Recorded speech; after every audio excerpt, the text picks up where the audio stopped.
Excoveco, vous reprenez 10 degrés à droite et vous descendez directement vers 2000 pieds QNH.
De grands espaces libres à 25 km à peine de Paris. C'était pour implanter un port aérien, une chance unique à saisir.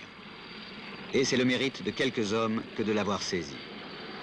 Devenu aéroport Charles de Gaulle, Roissy en France entre dans la première phase de son existence. Connaître l'aéroport, c'est d'abord en avoir à la verticale une vision nette. Au nord, tout ce qui concerne le trafic passager et les avions. L'aérogare et ses 7 satellites. La piste, les voies de circulation et les aires de stationnement des avions.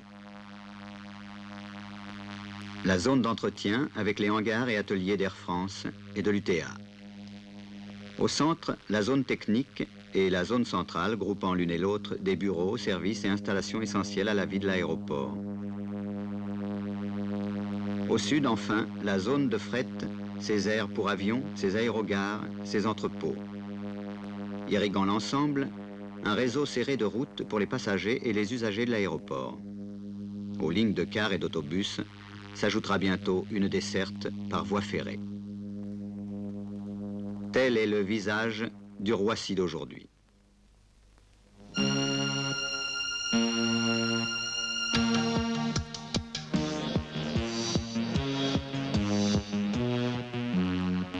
En révélant la vérité des ossatures, le béton de Roissy satisfait l'œil et la raison.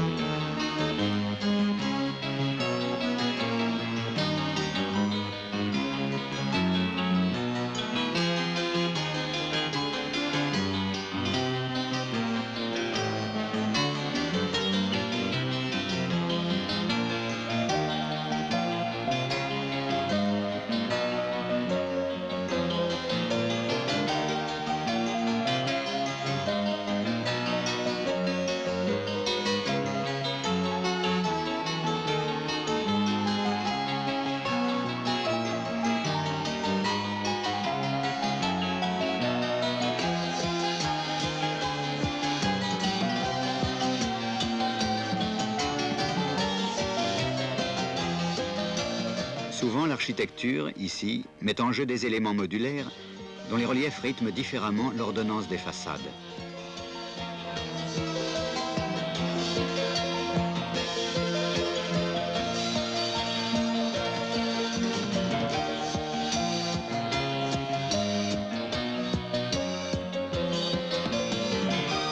Armature d'acier pour le hangar d'Air France, longues ondulations du bois pour le bâtiment de l'UTA sont les seules exceptions notables à cette primauté du béton.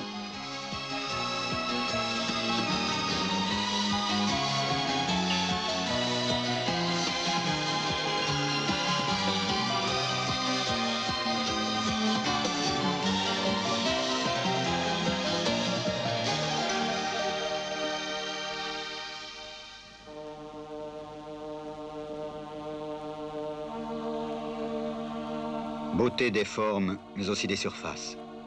Traitée avec égard, la peau du béton sait atteindre à la noblesse de la pierre.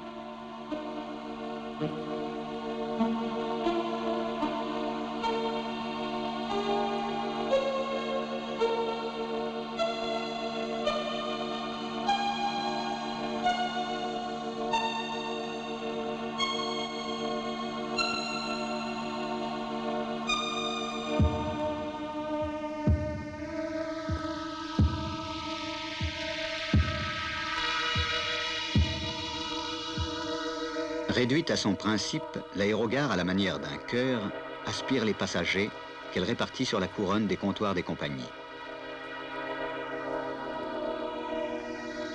Puis elle les refoule vers les satellites diamétralement opposés, autour desquels attendent les avions.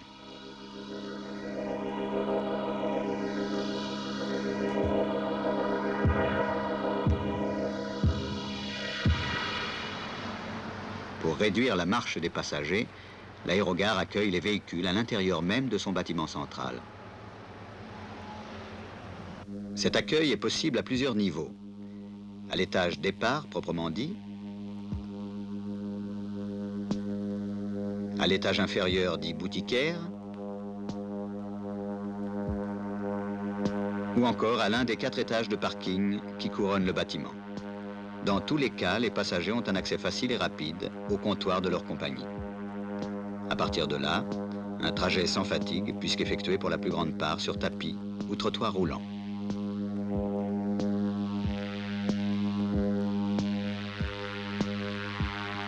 La partie souterraine du trajet dégage autour des satellites une aire de manœuvre suffisante pour laisser rouler les avions, même de très gros tonnage.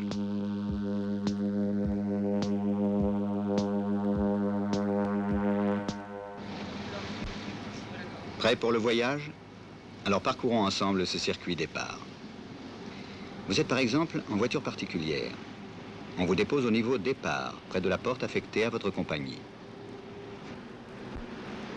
Vous pouvez aussi, si vous êtes seul, monter jusqu'à l'un des niveaux parking.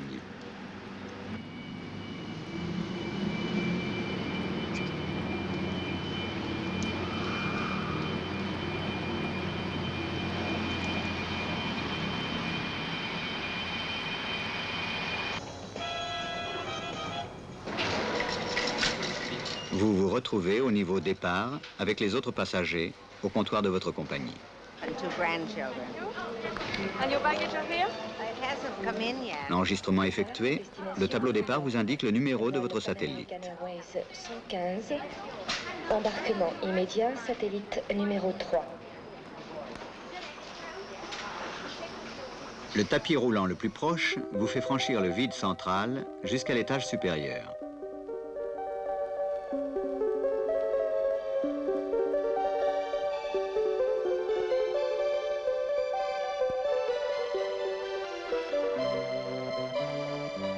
Là, si votre destination l'exige, formalité de douane et de police. Aussitôt après, le numéro de votre satellite vous aiguille vers le trottoir roulant qui vous fait glisser dans le clair-obscur du tunnel.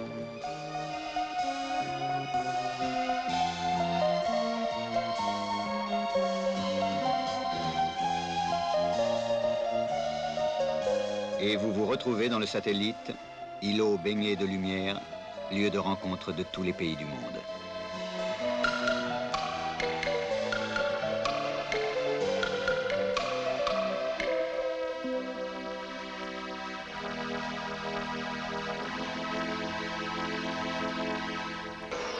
Les bagages ont de leur côté suivi leur propre chemin. Depuis le comptoir, descente jusqu'au niveau le plus bas de l'aérogare.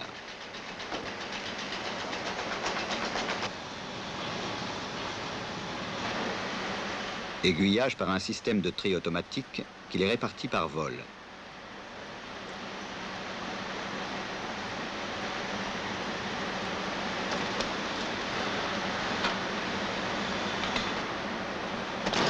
Attelage à des tracteurs programmés au cheminement lui aussi entièrement automatique.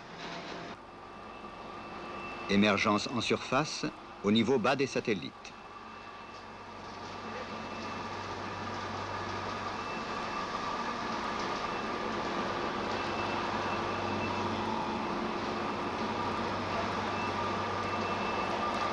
À partir de là, s'organisera autour de chaque avion le remplissage des soutes. Votre attention, s'il vous plaît. Départ du vol Air France 031 à destination de Montréal et Chicago. Les passagers de classe touriste uniquement sont invités à se présenter porte B pour l'embarquement.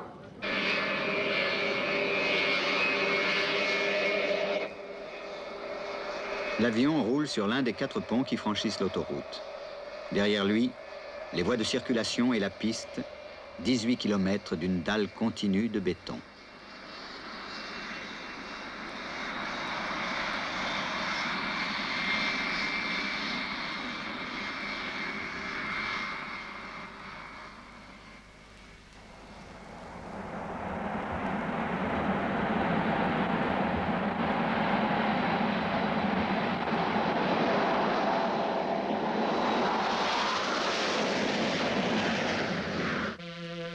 À l'arrivée, le trajet passager s'inverse tout naturellement jusqu'à l'étage arrivée, 2 niveaux plus haut que l'étage départ.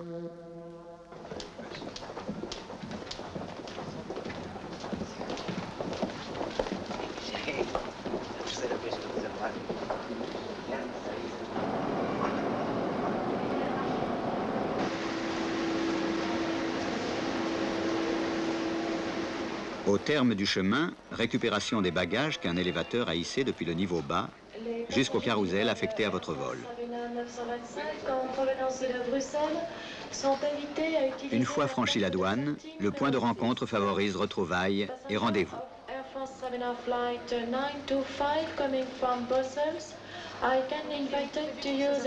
Et les hôtesses des bureaux de tourisme et d'information donnent en prime le premier sourire de Paris.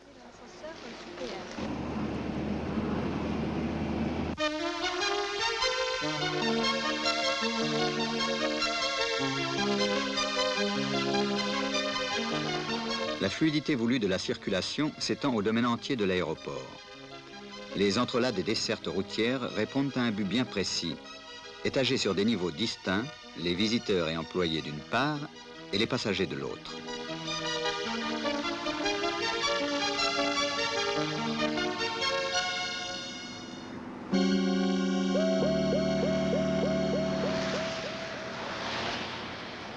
Aux voyageurs qui vient de quitter l'autoroute, on a voulu faire découvrir non pas une aérogare, mais un aéroport.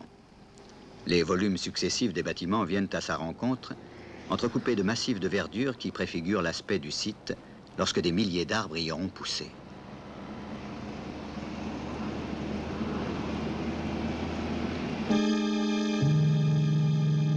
La vue, c'est aussi l'agent essentiel de la sécurité.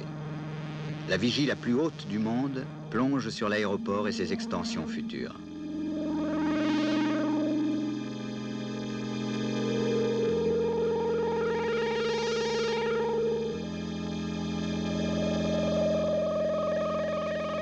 C'est ici que s'ordonnent les phases terminales du vol et les évolutions des avions au sol. On va dire 73, contacter le sol, 126. Merci, hein. Merci aussi. Bien, au revoir.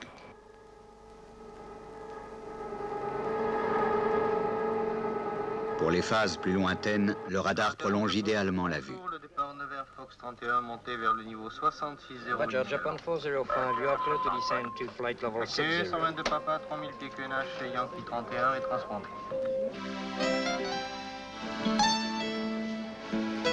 Vue, odorat, goût, la rue marchande de l'aérogare, au niveau boutiquaire, offre les 1000 commodités de la ville. Restaurants, bars, postes, banques, et incite à cette flânerie curieuse et gourmande qui est un des charmes de la vie.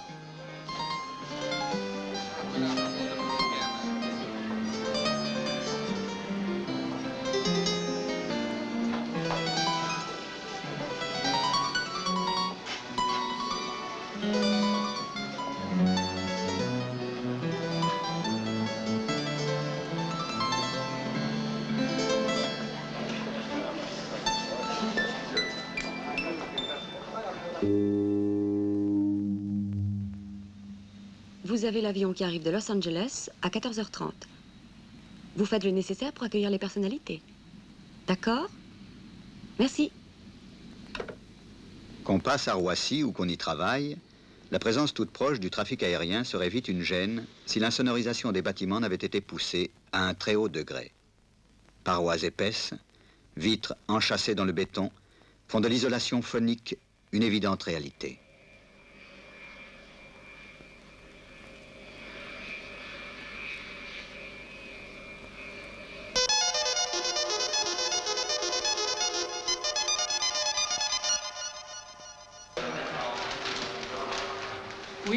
Les nerfs, aujourd'hui, s'appellent informatique.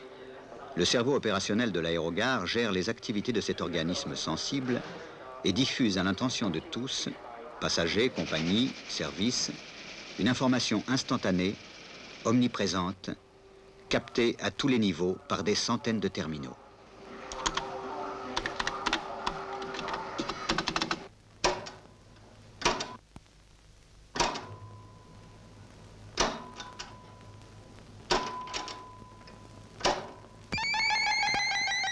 Autre centre nerveux, le central téléphonique commandé par calculateur. « 6000 lignes en phase initiale, 30 000 en phase finale. De l'appel enregistré à la conférence A3, toute la gamme des facilités nouvelles offertes par l'électronique. En bref, une qualité de service jamais encore atteinte en France.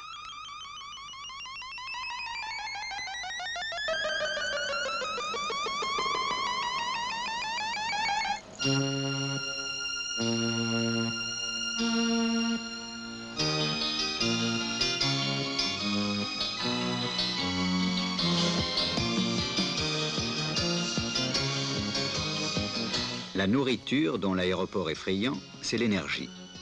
La centrale ici est trivalente, chaleur, froid, électricité. D'où les 3 saillies de la rotonde. Une pour l'eau chaude à 200 degrés, une autre pour l'eau glacée du conditionnement d'air, la 3e pour l'énergie électrique, palliant toute défaillance possible du secteur.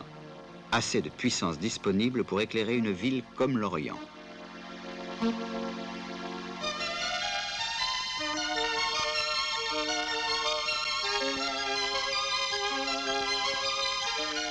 Autre denrée indispensable et par milliers de mètres cubes, l'eau. Bassin de retenue, vaste cuve enterrée, et la vasque largement épanouie du château d'eau.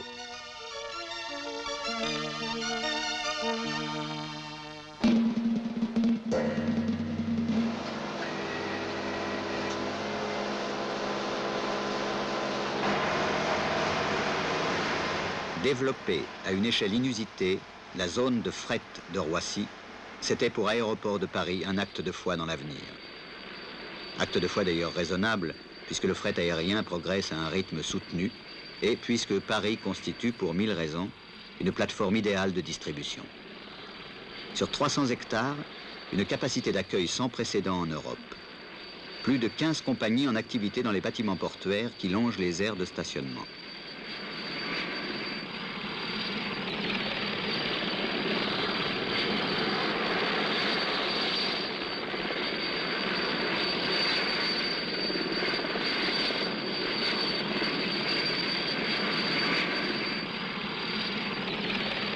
Air France, notamment, a installé sur 20 000 m² dans l'aérogare dite banale, ses aires de stockage et de chargement, mais aussi son centre informatique et ses agences import et export. Obligé d'avoir le destinataire, parce que ce colis va arriver à l'aéroport de Lisbonne. Quant à l'aérogare des agents de fret, elle est, événement mémorable, la première qui ait été construite sous l'égide de la profession. Sont ici représentés quelques 80 firmes, transitaires et groupeurs, grands spécialistes des problèmes de transport et de douane. À l'instar d'IBM et d'Honeywell Bull, des industries vont occuper sur une vaste zone d'expansion de véritables têtes de pont économiques, au contact immédiat du trafic aérien et de grands axes de circulation terrestre.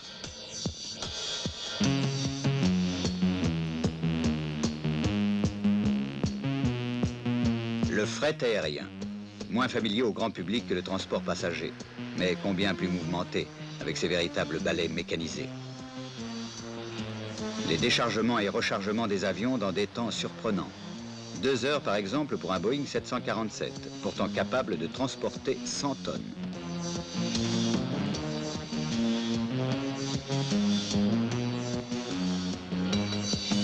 Seul en Europe, Roissy offre aux avions du fret une activité continue de jour et de nuit.